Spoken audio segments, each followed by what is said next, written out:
And now, your go-to source for year-round fantasy hockey advice, DFS, and betting coverage. This is NHL Fantasy on Ice, presented by Skip, the official food delivery app of the NHL.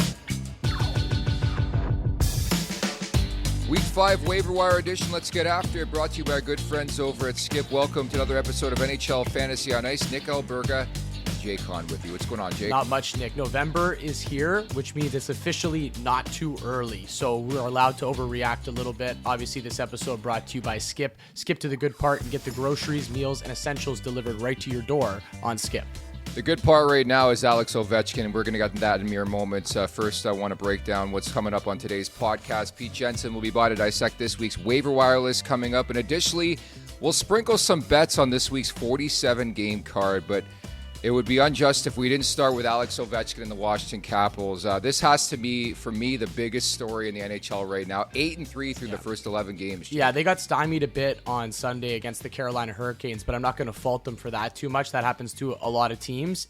Other than that, they've been excellent, Nick, and there's so many good fantasy stories here. You mentioned Ovechkin, who I did feel like there could be some sneaky value for the first time in a long time in fantasy hockey because he wasn't really getting treated as a, first rounder, second rounder, even third rounder. He'd slipped down there a little bit, but it goes well beyond that. Connor McMichael has been an excellent story. Protas up on that top line. We're still waiting on Pierre-Luc Dubois, though he's not really joined the party in terms of the production. Are you a believer in this season long, or is this just one of those teams that we're going to look back on and say, yeah, it was a great October. They fizzled out and they ended up just being a 500 team? Well, firstly, if you're waiting on PLD, you're going to be waiting a while, my man. I just don't think he's the same guy we saw 5 years ago. On your Caps question, I think to a degree this team is legitimate. I think case in point, if you compare them to the Pittsburgh Penguins, they're a team that assessed some needs, reimagined their top six, and that's why I think you're seeing a really good start. I think it's important to stress, though, Jake, the sub-900 save percentage for both netminders, Logan Thompson and Charlie Lindgren. I think there's going to be some regression. It goes without saying with this Washington team, but I think they're a team, and I had them filed as this, as a team that's going to scratch and claw for a playoff spot. But most specifically to fantasy, like Alex Ovechkin to me is the big story, because if you recall around draft time, I don't know about you, I was in a variety of different drafts, and he was just slipping. Nobody wanted a piece of Alex Ovechkin, and now we're talking about a month in, this guy potentially getting the record this season, Jake. Well, it's strange because one of the only Caps I think I had interest in coming into this year was Charlie Lindgren. I thought, okay, he could have some decent starts between the pipes. Maybe they'll kind of hover around 500 and he could be a viable fantasy asset. I think what surprised me the most about Washington is how much they're pushing the pace offensively. Even when they're up in games, Nick, they're dominating the shot clock, the possession. They're not really letting off. So that's something I didn't see coming with this group of forwards right now. And I think what Ovechkin's doing is legitimate. I talked about it at the start of the season. If he gets off to a hot start, we could be midway through this thing and already on Gretzky watch. I know we're still a ways away from that, but he's starting to pile up the goals, and maybe that's a conversation we're going to be having in a couple months. 11 games, 7 goals, 14 points, current pace, 52 goals, 104 points. Jake, what year is it, man?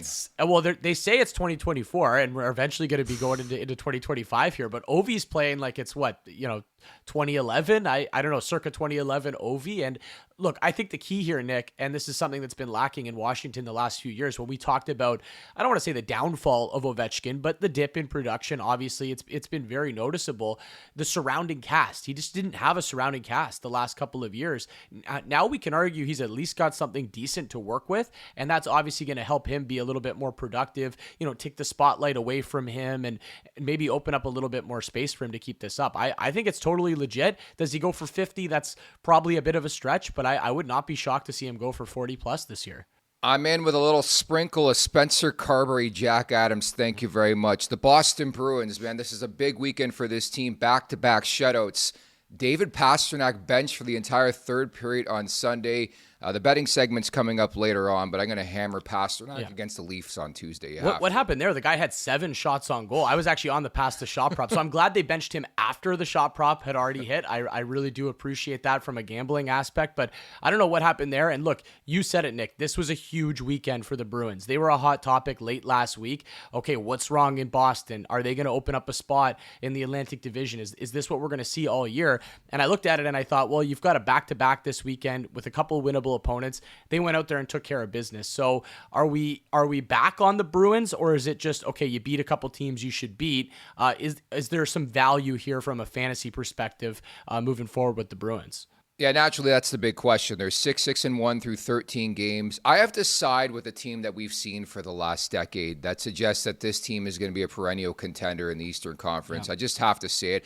I think there's 5 specific files you want to look at the Boston Bruins. If you want to include Elias Lindholm, right? I think he's by way of free agency, but Pasternak, Marchand, McAvoy, and Swayman, I think, are the guys you want to look out for buy low appeal, right? I don't know if you're going to get it with Pasternak, but Brad Marchand specifically, I think there's buy low appeal. Swayman, I think somebody would be open to it, making a trade for him, because I think obviously there's going to be sort of the jitters of signing the contract extension, missing the majority of camp, and then coming in. So a couple of those guys I'm definitely interested in right now. How it about could you? be time to deploy the Corpedo as well, Nick. If you're looking for some help, I'm not talking as your top goaltender, but I mean, if he's still sitting on the wire and you need some help as that third, fourth goaltender, he's starting to get some starts, and they're actually giving him beatable opponents. I talked about it on a previous episode. His first 2 starts kind of got thrown to the Wolves a little bit on the road against really good teams, so insulated a bit more in these last couple starts, and showing that he can play well behind this team. So I have a little bit of interest in the Corpedo moving forward. I want to throw Minnesota at you here, Nick. They're another team that has just been this great start, and they've got a lot of nice fantasy files that are going, and they beat the Leafs in overtime. Was a pretty good game for a low-scoring hockey game on Sunday. Are you a believer in the Wild as a team and in some of these guys getting it done? Jake, love is difficult for me. I'm in love with the Minnesota Wild, man. I think this team is legit. Kirill Kaprizov plus 2,500 to win the Hart. Thank you very much. Looking phenomenal. I just like what they bring to the table. First and foremost, defensively, they're impressive. Philip Gustafsson off to a really good start. Brock Faber, many would argue he might have been robbed for the Calder last season. And then, the depth up front is my question, but they got a lot of really good young players, led by, of course, Matt Boldy. So I actually believe in this Minnesota team.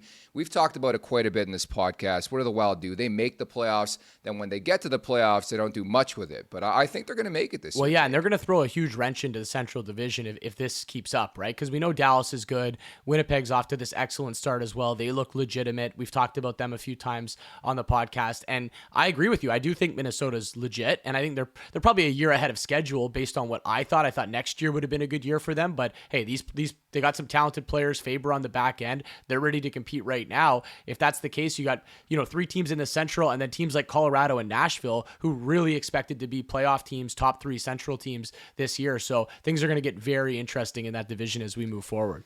Not to mention an important date coming up, I guess, at the end of the month with Thanksgiving in the U.S., so I'll look at that moving forward as well. But if you're a believer in the Minnesota Wild, how do you feel about the New York Islanders right now, Jake? Oh, boy, not a believer. I will say not a believer would be the easy answer to this one. I wasn't already, Nick. This was just not a team I had much interest in, from a betting perspective, from a fantasy perspective, what have you, going into the year.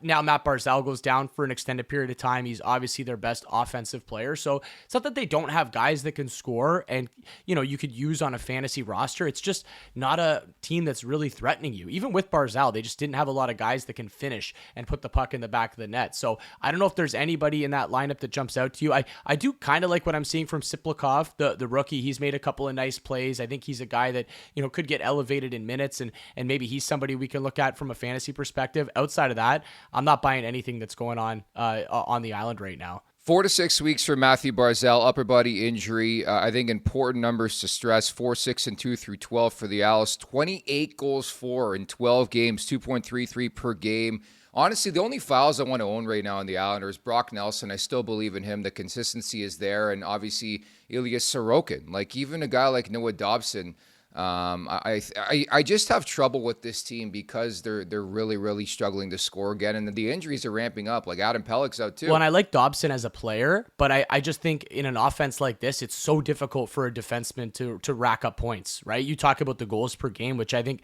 is a good stat to give out when you're talking about something like this. I love a lot of what Dobson does on the back end, but I mean, you need help getting that puck into the net. If you're a D-man, you're making your passes, you're trying to get your pucks through. They just don't have the finishing ability. So I think that's really going to to hurt Dobson, and I don't think that's going to change anytime soon. So, like I said, I do like Siplakov. I think he passes the eye test for me, but outside of that, it's just a team I'm trying to avoid as much as possible when it comes to fantasy. I would look externally for replacement options for Matthew Barzal. Michael Granlund's been on fire with San Jose, as documented last week. Connor McMichael, which we're going to get to in the waiver wire list this week. Dylan Strome as well. Casey Middlestat has been my biggest pickup of the fantasy season on my fantasy keeper league team. And Sam Bennett, like as we mentioned last week, that's the good thing, Jake, is up the middle. There's a variety of options, it seems, every week to pick up. There is. You mentioned Sam Bennett, who's obviously been excellent this year for the Panthers, and now they're kind of getting healthy, and they have a good weekend over in Finland.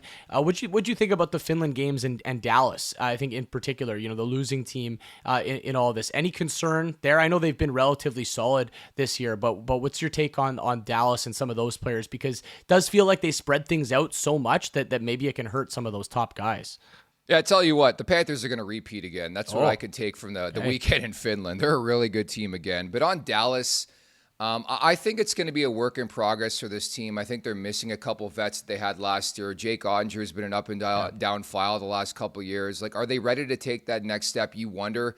They classify as a team that's been there towards the end in the Stanley Cup playoffs, and they're knocking on that door. Ala Vegas did a couple of years ago, but just can't push through. But you wonder if there's going to be a bit of regression because it seemed like they were close last year and couldn't get over that hump. But I actually believe in this team. I just think they ran into a really good Florida Panthers team. Like, Jake, I don't think Florida's getting enough credit for how good they are here, potentially repeating. No, and it can be really difficult to do this, right? It's a short off season, I should say, long season the year before. Emotional letdown, physical letdown, whatever it might be, but they've kind of picked up right where they've left off and continuing to play that Panthers hockey. And on Dallas, they kind of remind me a lot of the Carolina Hurricanes. Just an excellent team that I love to back in the betting market, but when it comes to fantasy, they just spread things out so much that it can be difficult to trust individual players. But on the Hurricanes, Nick, is it finally Svechnikov season? We've been calling for Svechnikov, I feel like every year, to be that point per game guy, and that horse on Carolina feels like it might be happening right now. Man, I love his shot prop too, and I think you can't disregard the fact that the injury came back from a couple of years ago. It takes some time, and it really, really does. And I think we're finally starting to see the Andrei Svechnikov from the first couple of years of his career. But you mentioned it. I think that's the one thing that concerns me with Carolina is the depth and the way they roll their lines. Like, there's not one prolific stud on that team. Sebastian Aho's had an excellent start, but I do subscribe to what Svechnikov is doing early on just because of what we saw early on in his career and obviously the injury he's had to overcome. Well, yeah, and that's the key, right? It kind of pushed his career back a little bit. We always saw the talent, and I always thought, man, could you just be a little bit more selfish, start to shoot that puck? You've got this goal-scoring ability. Always looked at him as somebody that could be that 40-goal guy. And you go pull up the numbers right now, he's right around a point per game. He's on a good pace in terms of the goal scoring as well. So if you spent that pick on Svechnikov, I got to think you're feeling pretty good right now because this could time out perfectly, healthy from a difficult injury and starting to lead that Canes offense like we always thought he could. All right, before we get to Pete Jensen and take a look at this week's waiver wire, let's look at the schedule and dissect it. November 4th to 10th, Monday, 2 games, 11 on Tuesday, 3 Wednesday, 12 Thursday, 4 on Friday, 12 on Saturday, and 3 on Sunday, a 47-game slate. Here are the 4-game teams you want to look at, Jake. Boston, Calgary, Chicago, Columbus, the Islanders, San Jose, Seattle, Tampa, Toronto, Washington, and Winnipeg. And the 2-game teams, Dallas, Detroit, and New Jersey. You want to stay away from them. Fogle, hi. I want a little Warren Fogle here, Nick, one of my favorites. Okay. Yeah. And look, this guy's fit in nicely in LA. I don't think too many people are talking about it. Doesn't get the power play time, which is a little disappointing from a fantasy perspective, but he'd be available in almost any league, like 16-team league, if you play in something deep. I think he's someone to look at this week because he gets consistent minutes. They are even strength minutes, so I understand the power play time's not really there, but likes to shoot the puck. I think he's a guy to keep an eye on here moving forward. I know a team Pete Jensen's going to be all over this week, the Washington Capitals. PD, a 4-game slate for them. Who are we looking at? What's up, guys? Yeah, I mean, how about these Capitals? I totally appreciate all the historic conversation you guys had off the top about Ovi, but how about him playing a little bit more often on the right side this season and the chemistry with Alexei Protas? This guy's got bursts of speed, edge stats alert. He's good in that category. Connor McMichael's great in the speed department as well in terms of max skating speed. These are young, fiery, kids that they're being elevated into the equation finally in Washington, right? No more Oshie, no more Backstrom, all these guys that were on the older side. And these young kids are out there thriving right now, both a point a game or so. PD, there's a guy you like. I actually streamed him on Sunday in a league, and I pulled up his file, and I thought, whoa, this guy is sneaky going right now, and I didn't really notice it. It's Ryan Donato in Chicago. He actually gets another goal, too, on Sunday. Are we a believer in him short-term, long-term? Is this someone, after I streamed him Sunday, should I keep him on my roster? It's hard to say because there's been so much flux on Bedard's line. He's been productive so far, but you look at the line right now, it's not the newcomers that we thought, right? We thought for sure it would be Teravainen, who started hot. We got a fan question about him. Should you cut ties with Teravainen? It depends who's out there. I would side with 75% of the league in terms of staying power over Chicago and Teravainen. So maybe you cut the cord on him. But yeah, Taylor Hall's back from injury. He's not on the top line. Tyler Bertuzzi came in the offseason. He's not on the top line. It's Kurashev, who played really well last season with Connor Bedard, and Ryan Donato, who's been a 20-goal scorer in the past. So I think it's good streaming appeal because of that exposure to Bedard, plain and simple. Petey, it pains me to bring up a trade that I knew you were in love with last year, and that was Byram for Middlestat. But it's certainly working out in favor for Colorado right now. Casey Middlestat's on your list this week. He has been impeccable to start this season, hasn't he? Definitely. Try to get either Arturi Lehkonen, Jonathan Drouin, both nearing returns from injury, or just the safe option here who's on that second line and a fixture on the first power play, and that's Middlestat. He was really good 2 years ago with Buffalo. Last year, I thought really took another step forward after the trade, and then now he's building off this. And really, Colorado's in a dire situation right now. They have so many holes to plug and so many guys missing, and they're winning one game nicely, and then the next game's a letdown. I mean, Middlestat's a big part of whatever they can do the rest of the way in terms of consistency. He's become like the fourth or fifth best player on that team, crazy enough. It's been a rough year in Pittsburgh, guys, but Pete, you do have a couple Penguins on your list. One that I actually do really like, and it's Rickard Rakell. I know he's been up and down a lot throughout the course of his career, but no Brian Rust right now for the foreseeable future. That opens up a little bit more of a spot and some power play time. I kind of like Rakell's spot in this lineup here, Pete. I do too, and especially if they're going to stack Malkin and Crosby and have Rakell be the third wheel. We haven't really seen much of a combination like that historically, right? I've never really seen that before. So that opens my eyes a little bit. Hey, he could be a third wheel on one of the best lines in the entire NHL. I do not like Pittsburgh's direction overall. They bounced back to an extent last week, but you look at guys like Rakell, guys like Nedeljkovic. These are guys that have been valuable in different spots throughout their careers, through thick or thin, fantasy relevant, tried and true, I think. So that's why you look at those a little bit differently than the other secondary guys out in Pittsburgh. Pete, a question I get quite a bit is, help me on the back end. Who's a blue liner I can pick up? And Philip Broberg was that guy until he got banged up against the Maple Leafs over the weekend, so document that moving forward. But who are some names on your waiver wire list this week that people can pick up and get some production potentially? I like Jake Wallman a lot. I know that they got Liljegren, and he's going to get some looks on power play one, but the Sharks have a lot of sneaky value. We saw that spurt from them last year. We saw the back-to-back 3-point games and then an assist to follow for Wallman. Got held off the score sheet the last game against Vancouver, but if he's on power play one with Granlund and Toffoli, those guys have been huge fantasy performers this year, and then factor in a little bit of a bounce back that we saw last week from Will Smith, and eventually Celebrini's coming back. That's your 5-man power play unit, and Jake Wallman is fantasy relevant to stay, I think. I expect him to be the number one in San Jose and a lot of garbage time points all season long. Nick wants help on the back end, Pete. I'm desperately looking for a save. I'm always looking for a save. I'm like the guy walking through the desert looking for water. That's me looking for a save in fantasy hockey. Is there any goaltenders, anybody out there that you think can help me out here? I was looking at Ottawa a little bit. Anton Forsberg, surprising how good he's been so far. 9-10 save percentage. Doesn't play every day, but has 2 shutouts. I mean, that is lightning in a bottle. And I feel like Ottawa overall, especially when you compare them to some of those other fringe teams, Tampa Bay has shown me they're not a fringe playoff team anymore. I was wrong on them yet again. I guess I'll always be wrong on that team. But Tampa Bay in the playoffs for sure. Ottawa looks like they're capable of being a playoff team in different spurts. Buffalo does not look like a playoff team. Detroit does not look like a playoff team. And Philly does not look like a playoff team. That shows me, like, you look at some of the metrics of Ottawa, top, they're 13th in shot attempts percentage. Their shot volume is good. A lot of their metrics check out as a team. Maybe this could be the year that the Senators get to the playoffs, and Anton Forsberg could play a huge part in that. I love that, Pete. You're making proclamations on November the 4th. Yeah. No, that's it. We're a month in. That's you've seen 12 games. You're like, I'm calling it. But hey, the track record is there for a bunch of these teams, so I understand why you feel that way. NHL.com/fantasy. Jake, let's get to some betting lines to look at this week. I mentioned a 47-game slate. 2 coming up on Monday. One I'm looking at in particular, New Jersey and Edmonton, the back-to-back for the Oilers after the hard-fought win in the Battle of Alberta on Sunday.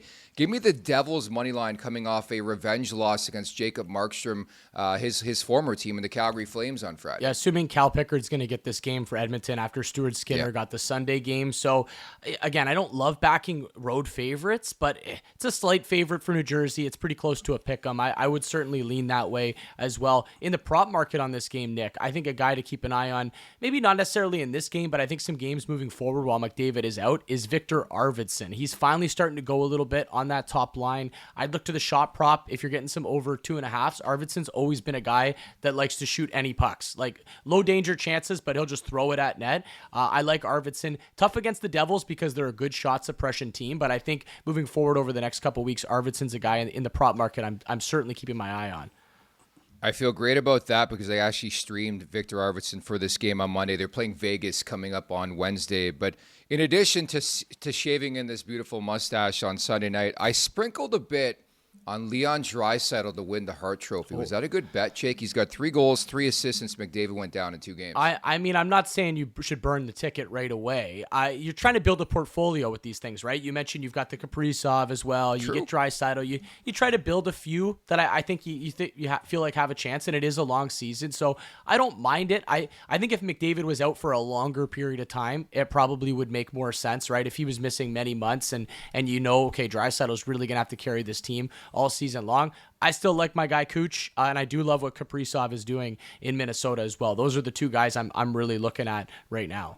How about Kyle Connor? Oh, like nobody is talking about Kyle Connor. It is insane to me. It's all about Kaprizov. I get the Kucherov love. There's going to be some other guys, but Winnipeg's 11-1, Jake. It's insane. I think we could seriously start to have the conversation for the Rocket Richard. I can. I know we're always going to come back to, Matthews is going to get going at some point, and he's going to, go on his heater, which is probably true. I mean, Matthews could have a stretch where he scores, 6 goals in 2 games or something, and he just jumps the board, and his teammate Nylander's right up there as well, having a good goal-scoring season. But Kyle Connor, to me, Nick, has always been a guy I looked at and said at some point he's going to get 50 and he's going to take a run at that Rocket Richard, and I think it's happening this year. You've got a lot of guys are in this conversation. I mean, Caulfield's up there, Nico Hischier, Sam Reinhart, Kucherov, who I just mentioned. So it's a cluttered board, but I do think that could present some value. If you wanted to just take a couple shots on that Rocket board, I think there's some very interesting names there that have a legit chance to win. I like you taking another unique approach to the betting market. Maybe not the Hart Trophy, maybe the Rocket Richard Trophy for a guy like Kyle Connor. Looking forward to this week's slate. Again, Tuesday 11-game slate as talked about. LA, Minnesota, every time they get together in Mini, you got to play the Kevin Fiala shot prop, in my opinion. And I like the under Columbus at San Jose, 6.5. I'm going to look at that. Looking at Wednesday's card as well, Jake. Connor Bedard, anytime goal, I'm going to play that. And give me the Nashville money line on the road in Washington. Okay. I'll be going back to the Monahan shot prop in that Sharks game. Maybe won't get the best odds because it is the Sharks, but that's been something I've been riding a little bit. We've got the someone has to win game between Ottawa and Buffalo on Tuesday. I think I'm liking what I'm seeing a little bit more from Ottawa. I know Pete mentioned Anton Forsberg and how he's been playing. I don't know who's going to get the call in that game. It might just be Ullmark, but that's a game I'll have my eye on. And look, Nick, Toronto and Boston play on Tuesday. I mean, I think what's your take there? Because it does feel like there's a daddy angle to Boston over Toronto every time they meet. But Boston's gonna just find a way to win, and they are coming off of a great weekend here. So Bruins Leafs Tuesday. It's in Toronto. Do you have a lean on that one? Not an aside. I think anytime those two teams get together, you have to side with the Boston Bruins. I don't know what that number is going to look like, but I told you what I'm going to be playing. David Pastrnak, the shot prop, I think he's going to factor in points-wise in that game, too. Like, that's the angle I would play, guys. Pasta against the Leafs is always a good call, Nick. As I leave you, doing a little bit more digging on our Rocket Richard conversation, Kyle Connor sitting at 15-1 right now, number that maybe interests you a little bit. It kind of interests me a little bit. I think Kucherov's hanging around 9-1. I actually don't hate that with his goal scoring ability. So locking it in, Kyle Connor 15-1 right here, right now. I love it. Absolutely into it. I should mention as well, make sure to tune in later this week to NHL induction class hosted by Kenny Albert. Sits down with all the inductees from the Hockey Hall of Fame class of 2024. Some names: Jeremy Roenick, Shea Weber, Natalie Darwitz, David Poyle, and others, producer Bobby.